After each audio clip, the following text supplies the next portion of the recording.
Racism, sexism, classism, and bigotry are all problems that we face today in our society.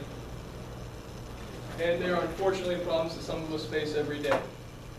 But what would be the reason that someone would think that their race is better than another race, that their sex is better than another sex, or that because they're in a different tax bracket, they're better than another person?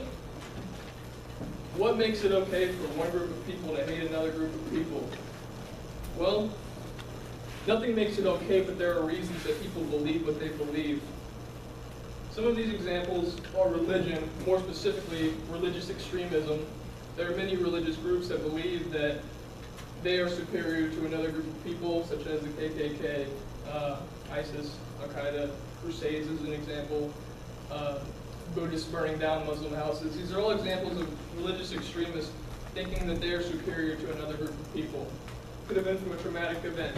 Say you were walking down the street and you get mugged by someone of a race, and now you're just uncomfortable around people of that race. It happens, and it's unfortunate, but it happens. It could have been the way you were raised, whether directly by your parents or by society. It could have been a social norm for you to oppress a certain group of people. It could have been raised by your parents to not like one race, not like one group of people, different class of people. Maybe you were higher class, so you don't like people lower class.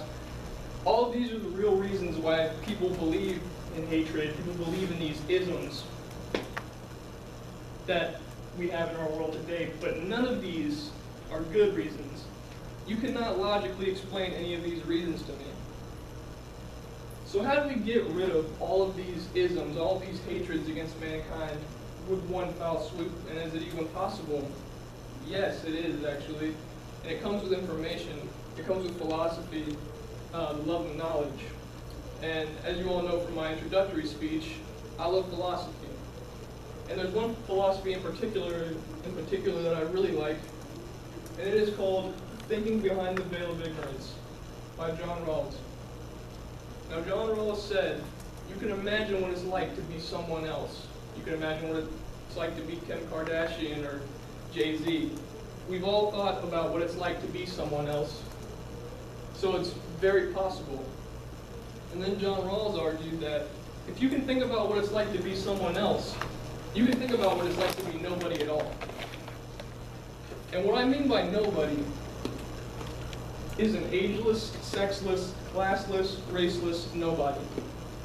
And when you put yourself in that nobody point of view, that nobody state of mind, and you think about things like racism, let's say you take the most racist person in the world and you say, hey, is it right for one race to oppress another race? That person's not going to know what race they are in this world. And he's going to say, no, because I don't want to be oppressed. And why would you want to be oppressed?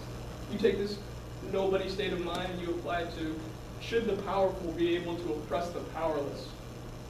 Well, no, because I don't know if I'm the powerful or the powerless. This is truly thinking objectively. And when you are truly thinking objectively and you apply this to real world problems, you can genuinely put yourself in other people's shoes, the shoes of the people that are oppressed in our nation, in our world, and you can see that it's unjust and it's illogical. And this is a logical conclusion that it's not acceptable. So hopefully with this information, the next time you will draw conclusions about something or someone, you think about it as nobody. And you think about it purely objectively, because when you think about things purely objectively, you can come to a genuine conclusion of whether or not it is acceptable to believe what you believe. Well, don't let society dictate what you believe, don't let your religion dictate what you believe. Come to logical conclusions and objective beliefs that are logically backed by reason. Thank you.